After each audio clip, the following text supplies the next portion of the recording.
अभी अभी काम से लौटे टॉम ने अचानक हैरानी से देखा कि बाहर आसमान में कुछ अजीब सा बदलाव हो रहा है। वह साफ साफ देखने के लिए तुरंत अपने घर के बैकयार्ड में भागा, लेकिन उसने देखा कि पूरे कस्बे के आसमान को एक घनी काली धुंध ने घेर लिया है। उसे सबसे ज्यादा अजीब यह लगा कि उसके आसपास अचानक जो तेज हवा चलने लगी थी वह विज्ञान के सारे नियमों के बिल्कुल उलट थी और उल्टी दिशा में तूफान के सेंटर की तरफ जा रही थी। लेकिन कुछ ही देर में वह तेज हवा भी अजीब तरीके से रुक गई, मानो किसी ने अचानक पॉज का बटन दबा दिया हो। फिर भी आसमान का वह अजीब नजारा गायब नहीं हुआ, बल्कि वह एनर्जी इकट्ठा करने लगा और तभी अचानक से वहां कई तेज बिजलियां गिरी। शुरुआत में टॉम को इस बात की गंभीरता का बिल्कुल भी एहसास नहीं हुआ था और ना ही उसे यह पता था कि पूरे कस्बे पर एक बहुत बड़ी मुसीबत आने वाली है। जब एकदम करीब से बादलों की तेज गरज सुनाई दी, तब जाकर उसे खतरे का एहसास हुआ और वह तुरंत अपनी बेटी को लेकर कमरे में छिप गया। लेकिन वह अजीब घटना अभी रुकी नहीं थी। बाहर गिरती हुई भयानक बिजली को देखकर टॉम ने अपनी बेटी को शांत करते हुए कहा कि डरो मत, क्योंकि एक ही जगह पर 2 बार बिजली कभी नहीं गिरती। लेकिन उसके इतना कहते ही वह भयानक बिजली लगातार बिल्कुल उसी जगह पर सटीक तरीके से गिरने लगी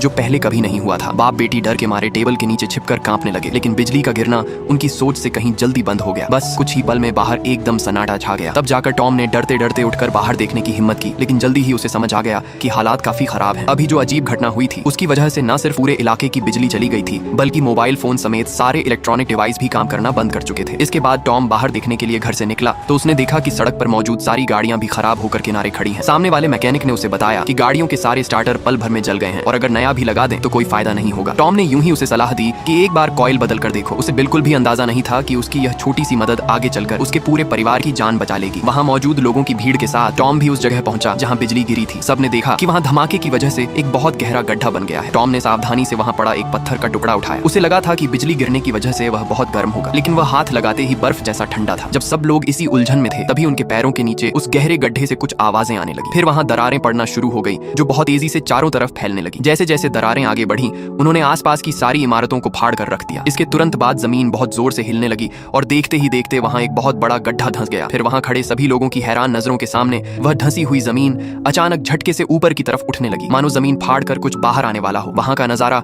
अब और भी ज्यादा अजीब और खतरनाक होने लगा था। यहाँ तक कि जो गाड़ी अभी अभी गड्ढे में गिरी थी वह भी झटके से उछलकर बाहर आ गिरी। फिर सबकी फटी आंखों के सामने जमीन के अंदर से 3 पैरों वाला एक बहुत विशाल दानव बाहर निकला। उस बड़े से दानव के सामने इंसान चींटियों की तरह छोटे लग रहे थे। सब लोग बुरी तरह डर गए और वहाँ से भागने की कोशिश करने लगे, लेकिन काफी देर तक उस दानव ने कुछ भी नहीं किया। बस बीच बीच में उसमें से एक बहुत ही कान फाड़ देने वाली अजीब सी आवाज आ रही थी। लोगों के अंदर की उत्सुकता उनके डर पर भारी पड़ने लगी। कुछ हिम्मत वाले लोग रुककर उसे देखने लगे और कुछ ऐसे भी थे जिन्हें मौत का डर नहीं था। वह खुद उसके और करीब चले गए। नतीजा यह हुआ कि सबसे पहले वही लोग उस दानव का शिकार बन गए। तब जाकर लोगों को उस दानव के खतरनाक होने का एहसास हुआ, लेकिन अब भागने के लिए बहुत देर हो चुकी थी। पूरे कस्बे की सड़कें अचानक एक श्मशान में बदल गईं। जो भी इंसान उसकी लेजर लाइट की चपेट में आता वो पल भर में जलकर राख हो जाता। गनीमत यह रही कि टॉम ने तुरंत फुर्ती दिखाई और वह थोड़ी दूर भी था, जिसकी वजह से वह बाल बाल बच गया। वो आखिरी मौके पर उस 3 पैरों वाले दानव की रेंज से बाहर निकल आया, जबकि उसके पीछे की सारी इमारतें मलबे में बदल चुकी थी। घर वापस लौटने के बाद भी टॉम दहशत में था। उसे यकीन नहीं हो रहा था कि अभी उसने जो नर्क जैसा नजारा देखा वह सच में हुआ था। लेकिन उसके पूरे शरीर पर गिरी हुई इंसानों की राख